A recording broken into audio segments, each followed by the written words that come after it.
warahmatullahi wabarakatuh. Perkenalkan, nama saya Desi Aryani, NPM S1D 018088. Di sini saya akan mengestimasi bentuk model ekonometrika dengan model COP12.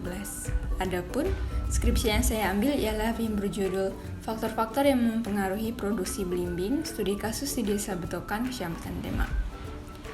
Sebelumnya, bab 1 ialah pendahuluan, di mana yang pertama, apa sih yang melatar belakangi penelitian ini, yaitu mengingat sektor pertanian mempunyai peran sebagai penyumbang terbesar terhadap produk dan domestik bruto. Nah, karena penyerapan tenaga kerja dan sumbangan terhadap ekspor, Kabupaten Demak sendiri merupakan salah satu kabupaten di Provinsi Jawa Tengah dengan sektor pertanian sebagai sektor andalannya. Sektor pertanian di Kabupaten Demak memiliki nilai output tertinggi yaitu tanaman pangan dan perikanan, sedangkan tanaman perkebunan memiliki output yang relatif kecil dibanding sektor pertanian lainnya. Hal yang menjadi pertanyaan ialah, selama ini menganggap bahwa Kabupaten Demak lebih terkenal dengan hasil perkebunannya seperti belimbing. Lantas, mengapa produksi buah belimbing di Desa Betokan salah satunya mengalami fluktuasi cenderung menurun sejak tahun 2004 hingga 2007. Selanjutnya, rumusan masalah. Yang pertama ialah bagaimana pengaruh input produksi terhadap jumlah output yang dihasilkan. Apakah masing-masing input produksi memiliki nilai elastisitas yang sama? Bagaimana kondisi skala usaha yang dijalankan petani? Selanjutnya ada tujuan, di mana tujuan ini menjawab dari rumusan masalah yang telah dirumuskan sebelumnya. Bab 2 yaitu metode penelitian. Yang pertama, jenis dan sumber data. Sumber data yang digunakan dalam penelitian ini adalah primer dan sekunder. Primer sendiri diperoleh melalui survei lapangan dan wawancara terhadap petani, dan sekunder melalui studi pustaka, yaitu dengan membaca buku-buku yang berkaitan, dan juga dari BPS Provinsi Jawa Tengah, Kabupaten Demak, Dinas Pertanian dan Ketahanan Pangan Kabupaten Demak. Spesifikasi model yaitu ln Y sama dengan ln beta 0 ditambah beta 1, ln X1 ditambah beta 2, ln X2 ditambah beta 3, ln X3 hingga beta 6, ln X6 ditambah ET.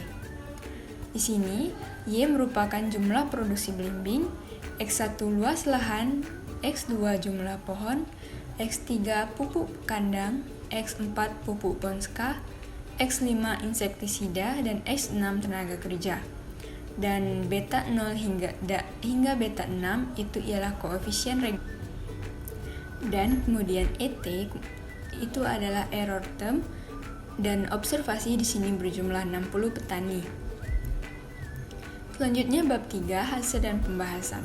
Yang pertama, kita setelah melakukan instruksi dengan aplikasi Shazam untuk menganalisisnya, maka yang pertama ialah pengaruh input terhadap output.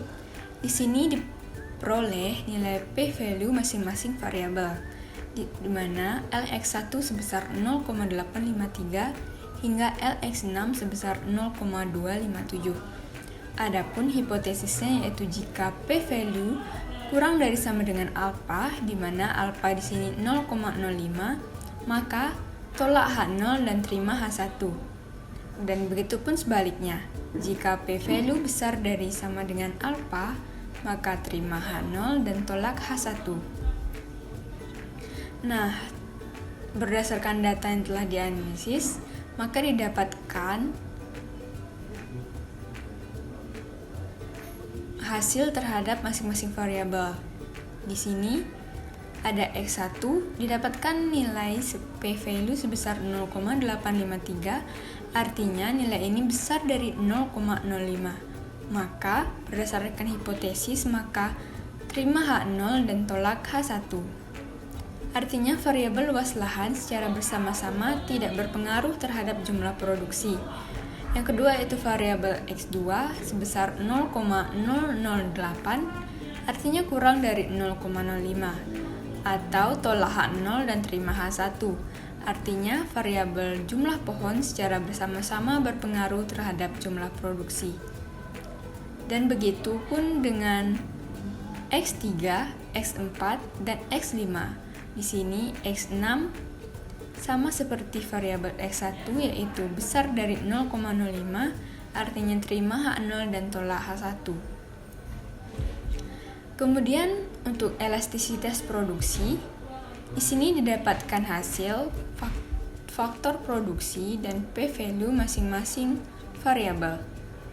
Nah, untuk hipotesisnya di sini, hipotesisnya H0, B1, B2 sama dengan 0, dan H1 ialah B1, dan B2 tidak sama dengan 0. Jika p-value kurang dari alfa, maka tolak H0 dan terima H1. Dan sebaliknya, jika p-value besar dari alfa, maka terima H0 dan tolak H1. Maka, ini adalah hasil yang akan didapatkan. Yang pertama yaitu luas lahan dan jumlah pohon sebagai LX2 didapatkan p-value sebesar 0,01087, artinya besar dari 0,05. Maka terima H0 dan tolak H1. Artinya kedua variabel ini memiliki elastisitas yang sama. Kemudian yang kedua, luas lahan dan pupuk kandang sebesar kurang dari 0,05. Artinya kedua variabel ini tidak memiliki elastisitas yang sama. Begitupun hingga variabel yang kita uji terakhir yaitu insektisida LX5 dan tenaga kerja LX6.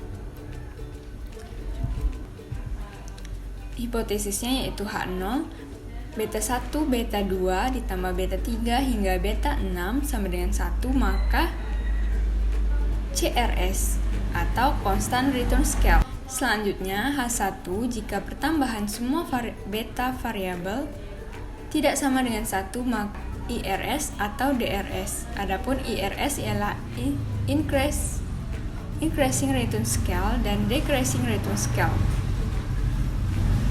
Jika p-value kurang dari alfa, maka tolak H0 dan terima H1. Dan jika p-value besar dari alfa, maka terima H0 dan tolak H1. Nah, di sini didapatkan p-value sama dengan 0,55 atau besar dari 0,05. Maka terima H0 dan tolak H1. Artinya, kondisi skala usaha tani belimbing yang diusahakan petani berada pada kondisi CRS atau Constant Return Scale. Artinya, peningkatan faktor produksi akan proporsional dengan pertambahan produksi yang diperoleh. Kemudian, bab 4 yaitu penutup. Yang pertama ialah kesimpulan. Dari hasil analisis yang telah dilakukan, maka dapat disimpulkan bahwa yang pertama, variabel luas lahan dan tenaga kerja tidak berpengaruh terhadap produksi belimbing, sedangkan jumlah pohon, pupuk kandang, pupuk konska, insektisida berpengaruh nyata terhadap produksi. Yang kedua, nilai elastisitas variabel ternyata ada yang memiliki persamaan dan ada juga yang berbeda, seperti luas lahan dan jumlah pohon, di mana memiliki nilai elastisitas yang sama, sedangkan luas lahan dan pupuk kandang tidak memiliki nilai elastisitas yang sama.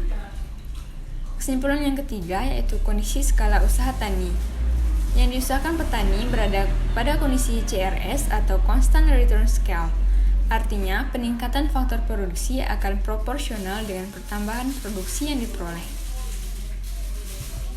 Saran, sebaiknya petani mengoptimalkan pemanfaatan lahan dalam teknik dan prosedur penanaman yang dimaksudkan untuk mendapatkan produk yang seoptimal mungkin berdasarkan luas lahan yang dimilikinya.